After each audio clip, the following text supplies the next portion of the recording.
दिल्ली की सर्दी में अचानक से रात होना कोई आम बात नहीं है। दिन के उजाले में जो परछाइयां सिर पर नाच रही थीं, अब बिना किसी चेतावनी के शाम के अंधेरे में घुल रही हैं।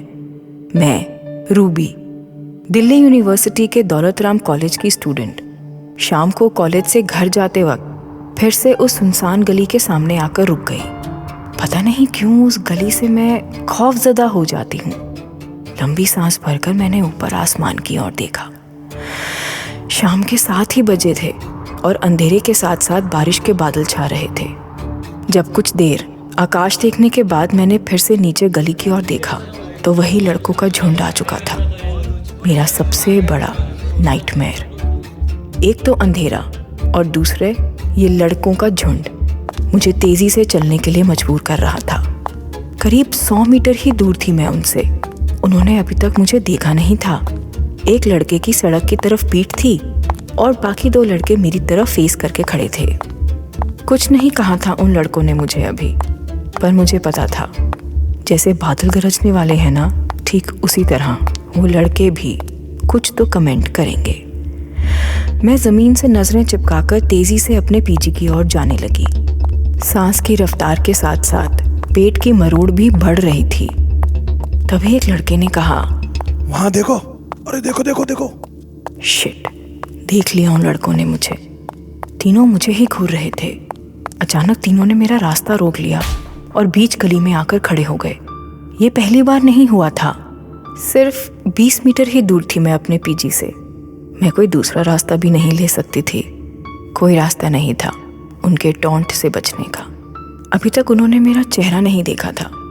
पास जाते ही उन्होंने मुझे ऊपर से नीचे तक घूरा, जैसे ये देख रहे हो कि जिस्म का कौन सा हिस्सा कैसा है, किस हिस्से पे क्या बोलें। फाइनली मिल गया उन्हें मुझे शर्मसार करने का रास्ता। एक ने कहा, अरे ये तो चीनी मीनी है। दूसरे ने कहा, ओए ओए ओए, रुक रुक रुक। उसके बाद उसने ये गंदा सा रेसिस्ट कमेंट किया मुझ पर। ओए चीनी। वो कमेंट सुनकर सब हंसने लगे। एक ने हूटिंग शुरू कर दी। अपने औरत होने की वजह से, अपने अलग होने की वजह से मैं शर्म महसूस कर रही थी। चीनी? ये चीनी क्या होता है? हम भी उतने ही हिंदुस्तानी हैं जितने नॉर्थ इंडिया वाले, साउथ इंडिया वाले। अलग दिखते हैं, हम मानते हैं, पर अजीब नहीं है। और शोषण के हकदार तो बिल्कुल नहीं है। खैर, उनमें से एक ने आकर मेरा रास्ता रोका और कहा, आपको मालूम है चाउमीन खाने से रेप हो जाता है, क्या आप हमारे साथ चाउमीन खाएंगी? बाकी लोग जोर जोर से हंसने लगे। मैंने उसके शब्दों को अपने पर हावी नहीं होने दिया और जहां से दिखा मैं निकल सकती हूँ उन्हें धक्का मार के मैं वहां से भागी। भागते भागते पीछे तक मुझे उन गंदे लड़कों के गंदे कमेंट सुनाई दे रहे थे। तुम्हारा पीछा नहीं छोड़ेंगे हम, देखो तुम्हारे पीछे पीछे तुम्हारे कमरे तक आएंगे। जैसे ही मैं अपने पीजी में वापस आई, एक चैन की सांस ली मैंने।